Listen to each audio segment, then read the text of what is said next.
अस्सलामुअलैकुम वरहमतुल्लाह। कैसे हैं जी आप सब लोग? उम्मीद है आप लोग ठीक होंगे। ये एक और टॉपिक और मौजू के साथ हाज़िर है कि ये जो गोट्स फार्मिंग का तो हर जगह पे शोर है। तो सबसे पहले तो ये बात बता दूं कि आप लोगों को अगर मेरी किसी भी बात से इख्तलाफ होता है तो मुकम्मल हक़ है आप लोगों को इख्तलाफ करने का।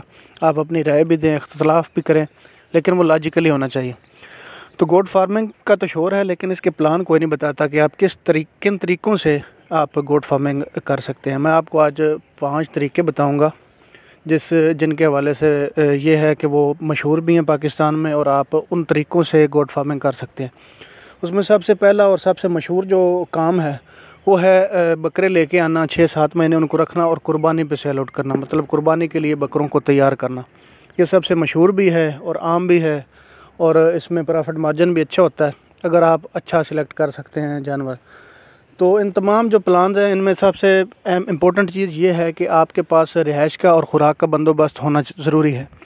इन 2 चीज़ों के अलावा आप तीसरी चीज़ है, आप किसी भी किस्म की गोट फार्मिंग करना चाहते हैं तो गोट फार्मिंग तीसरी चीज़ है।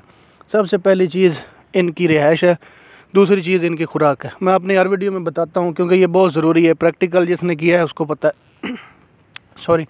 तो दूसरा जो इस हवाले से प्लान है वो है काटू माल का, कि आप मंडियों से जाके बकरे या बकरियां मिक्स जो टेडी और दोगली नस्ल के होते हैं उनको लेके आएँ, उनकी अच्छी तरह डेवलपमेंट करें और उनको 1 महीना या 3 महीना जिस तरह आप प्लान बनाते हैं उनको रख के, ये अमूमन 100 दिन का प्लान होता है कि उनको थोड़ा सा फरबा करके अच्छा वंडा खिला के अच्छी खुराक दे के आप उनको 1 महीना रख के या 3 महीने रख के उनको सेल आउट करें। ये दोगला, ये मिक्स काम होता है, सारी दोगली ब्रीड होती है, ये मुनासिब रेट पे भी मिल जाती है और आप जानवर सेलेक्ट करके लाएं जो जिसका बॉडी स्कोर डाउन हो, अपने पास ला के उसको अप करें और अच्छा मुनाफा कमाएं। इसमें भी प्रॉफिट मार्जिन अच्छा है।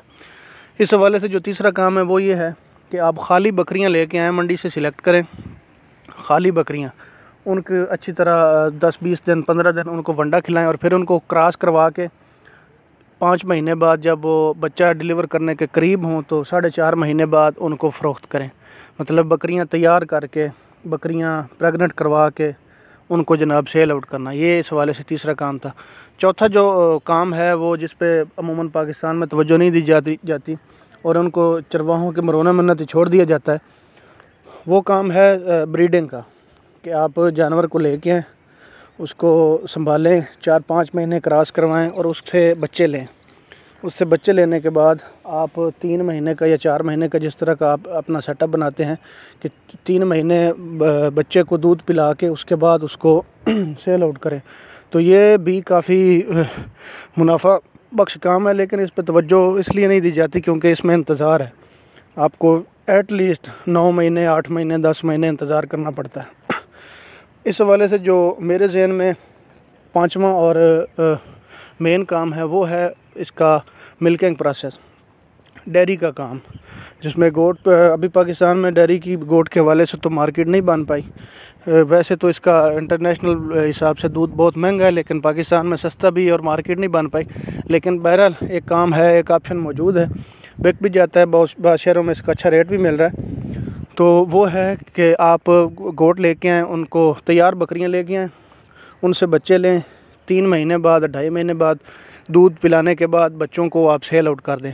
याद रखें कि हमने पाकिस्तान का सोचना है, बच्चों को दूध पिलाना इसलिए लाजमी है क्योंकि बच्चे जहाँ भी जाएंगे हमारे पाकिस्तान में रहेंगे, अच्छी ग्रोथ करेंगे, जिसके पास भी होंगे और मुनाफा देंगे उसको भी और आपको भी। 2.5 महीने उनको दूध पिलाएं अच्छा, उसके बाद बच्चे सेल करें और फिर 3 महीने 4 महीने बकरी से दूध लें, उस दूध को बेचें और उसके बाद उसको जाके क्रॉस करवाएं।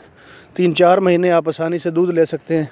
इस हवाले से एक छठा काम भी है, वो है छोटे बच्चों का, कि आप 2 महीने जिन्होंने दूध पिया हो वो बच्चे लें और उनको फिर 3-4 महीने 5 महीने अपने पास रखे वनडे पे लगा के उसके बाद उनको सेल आउट करें। ये 5-6 काम जो गोट फार्मिंग के हवाले से मेरे जहन में थे, मैंने आपके गोश्त गुज़ार कर दिए। तो आपको इनमें से जिस फ्रेम में आप फिट होते हैं उसको लें और अपना काम जल्द अज जल्द स्टार्ट करें। जज़ाकल्लाहुमुल खैर।